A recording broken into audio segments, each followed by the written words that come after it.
belajar yang mengkaji kehidupan melalui studi tingkat organisasi hierarkis, mulai dari molekul, sel, jaringan hingga ekosistem.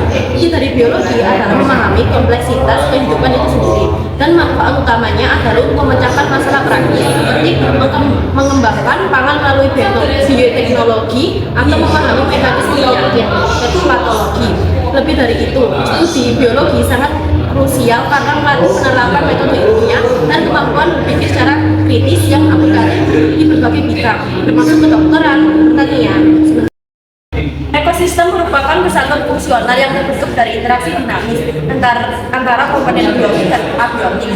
Komponen biotik yaitu ada makhluk hidup seperti produsen, konsumen, dan dekomposer, dan juga komponen abiotik yaitu faktor hidup seperti suhu, pH. Interaksi ini mencakup perpindahan energi melalui rantai makanan dan hubungan simbiosis. Pemahaman mendalam tentang ekosistem memiliki manfaat vital karena membantu kita menjaga keseimbangan lingkungan dan memahami daur biogeokimia, misalnya siklus nitrogen, dan merumuskan strategi pengelolaan sumber daya alam secara berkelanjutan, seperti upaya rehabilitasi hutan bakau untuk mencegah abrasi pantai. Tahu gak sih kalian bahwasanya makanan yang kita makan, obat yang kita minum, juga pakaian yang kita pakai berasal dari alam loh. Semua itu adalah hasil dari keanekaragaman hayati. Kali ini kita akan membahas manfaat keanekaragaman hayati serta aplikasinya dalam kehidupan sehari-hari. Keanekaragaman hayati adalah keberagaman makhluk hidup yang ada di bumi, meliputi keanekaragaman hayati, jenis, dan juga ekosistem. Indonesia sendiri termasuk sebagai negara dengan keanekaragaman hayati tertinggi di dunia. Salah satu manfaat keanekaragaman hayati adalah sebagai sumber pangan. Berbagai jenis tumbuhan dan hewan dimanfaatkan sebagai makanan seperti padi, sayur-sayuran, ikan, dan daging. Selain itu, keanekaragaman hayati juga menjadi sumber obat-obatan, misalnya jahe dan kunyit yang digunakan sebagai obat tradisional. Keanekaragaman hayati juga berperan dalam menjaga keseimbangan lingkungan. Setiap makhluk hidup memiliki perannya masing-masing, seperti lebah yang membantu menyerbukan tanaman, serta mikroorganisme yang membantu menguraikan sisa itu. Peran tersebut membuat lingkungan tetap seimbang dan mendukung kehidupan manusia.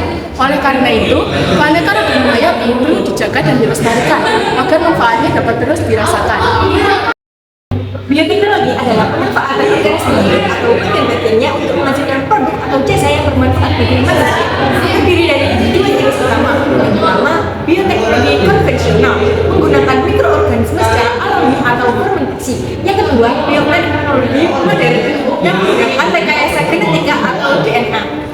Manfaat dan aplikasi bioteknologi dalam kehidupan sehari-hari. Manfaat yang pertama dalam bidang pangan. Aplikasi fermentasi yang menghasilkan tempe, tape, roti, yogurt, keju, kecap, dan oncom menggunakan mikroba seperti rhizopus dan lactobacillus.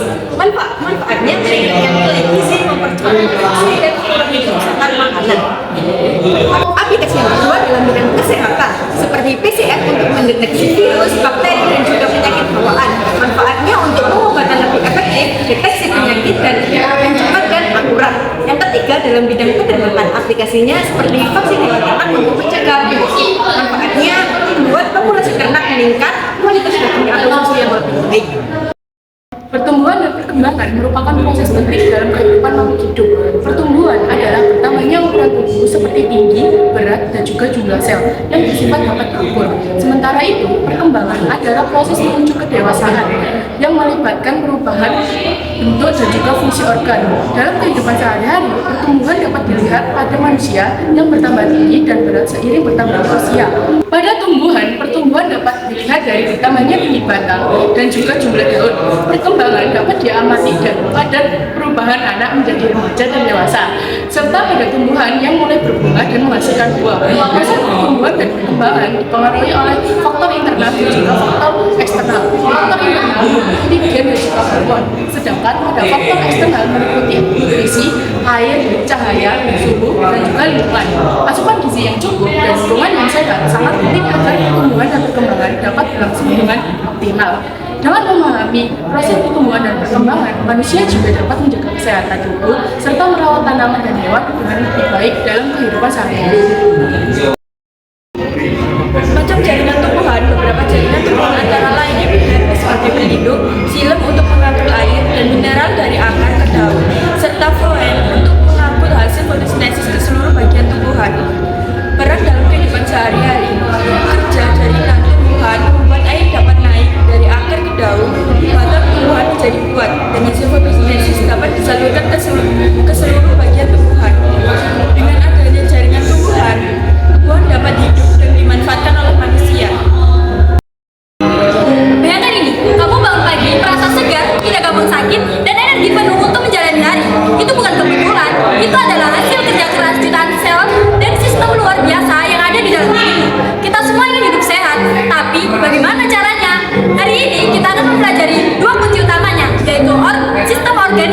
hidupmu dan sistem imun yang menjaga dari segala ancaman. Kamu siap untuk upgrade pengetahuan demi hidup yang berkualitas? Kita masuk materi yang pertama, yaitu sistem organ manusia. Kenapa penting mempelajari ini? Ini seperti punya manual instruksi untuk mencegah mesin kamu rusak atau penyakit dan menjaga selalu balance alias stabil. Intinya, kalau kamu tahu cara kerjanya, kamu tahu cara menjaganya, tetap keren. Cara aplikasinya yang pertama, gaya hidup cerdas. Anggap tubuhmu super kan? Kamu harus kasih bensin yang bagus. Contoh, pilih makanan berserat biar pencernaan lancar. Yang kedua, cek rutin. Jangan tunggu rusak baru ke bengkel. Contohnya, cek rutin tekanan darah. Dengan begitu, semua organ vital bahkan kesehatan mentalmu bisa beroperasi di level yang maksimal. Lalu materi yang kedua, sistem imun. Pasukan khusus pertahanan tubuh. Kita juga penting mempelajari ini karena ini tentang memori kekebalan, yaitu kayak hard drive di tubuhmu yang menyimpan data musuh atau virus bakteri yang pernah dilawan. Jadi kalau musuh datang lagi, pasukan sudah siap bertempur dalam hitungan detik. Cara melakukannya yang pertama yaitu vaksinasi. Memori kekebalan ini yang membuat vaksin sangat efektif. Vaksin itu ibarat latihan simulasi perang, jadi pasukanmu sudah kenal wajah musuhnya di luar. Yang kedua, perawatan harian. Pasukan butuh suplai dan istirahat. Yang ketiga, kebersihan. Rutin cuci tangan, memutus lantai khusus sebelum masuk. Yang selanjutnya, nutrisi atau istirahat. Tidur dan makan yang cukup biar pertahanan alami tubuh selalu akuat dan siap siaga. Jadi, kekuatan ada di tanganmu. Menguasai materi ini artinya kamu punya kekuatan super untuk membuat keputusan cerdas tentang kesehatanmu dan gaya hidupmu. It's all about making smart choice. Hasilnya, kualitas hidupmu naik kelas dan kamu punya kesempatan untuk menikmati hidup lebih lama dan juga lebih sehat.